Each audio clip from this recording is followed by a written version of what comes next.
लेकिन जब आपने जन स्वराज लॉन्च किया था तो आपके लोगों में गांधी जी थे, फिर आपको बाबा साहेब अंबेडकर को भी क्यों लाना पड़ा अपनी राजनीति में? बहुत अच्छा सवाल किया आपने, क्यों लाना पड़ा। लोगों को लगता है कि एक और फोटो लगा दो। अब ये आपको सवाल ये भी पूछना कि सिर्फ 2 ही क्यों है, 3 क्यों नहीं है, तो उसको आप समझिए, 2 मिनट लगेगा आपको। विचारधारा के आधार पर हम लोग की सीधी लड़ाई भाजपा से है। लोग चाहे कुछ भी कहें, विचारधारा के आधार पर जनसुराज की लड़ाई भाजपा से है। अब पूरे देश में विचारधारा के आधार पर भाजपा से लड़ कौन रहा है? तो अगर आप ध्यान से देखेंगे तो आज पिछली बार जितना भाजपा को वोट मिला है, भाजपा को वोट मिला करीब करीब 36%, लेकिन इनकंटेस्टेड सीट, क्योंकि भाजपा 543 सीट नहीं लड़ती है, uncontested seat there average is around 40%, मतलब 40% वोट भाजपा को पिछले चुनाव में मिला है।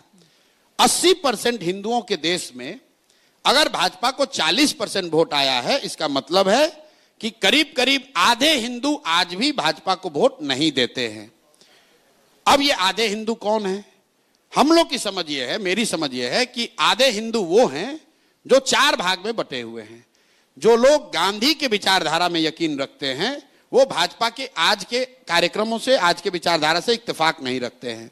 जो बाबा साहब के विचारधारा के मानने वाले लोग हैं वो भी भाजपा के साथ नहीं चलना चाहते हैं। जो कम्युनिस्ट विचारधारा के मानने वाले लोग हैं वो भी भाजपा के साथ नहीं है, चाहे किसी जाति के हों। और जो लोहिया जयप्रकाश को मानने वाले समाजवादी नेता कुछ बचे हुए हैं वो भी भाजपा के साथ नहीं चलना चाहते हैं विचारधारा के आधार पर।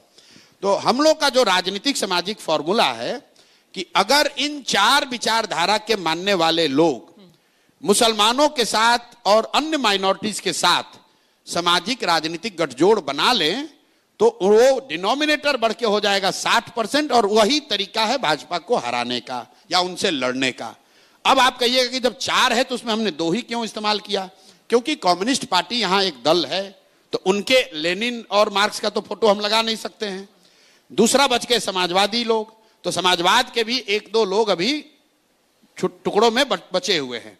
तो जो 2 विचारधारा के लोग हैं, गांधी जी और बाबा साहब, अगर इन 2 विचारधारा के मानने वाले लोग भी साथ में आ जाएं और मुसलमानों के साथ, ईसाइयों के साथ, सिखों के साथ गठजोड़ बना ले तो वो भाजपा से लंबे समय में मुकाबला कर सकते हैं और उनको विचारधारा के आधार पर लड़के हरा सकते हैं। इसलिए वो 2 सिंबल है।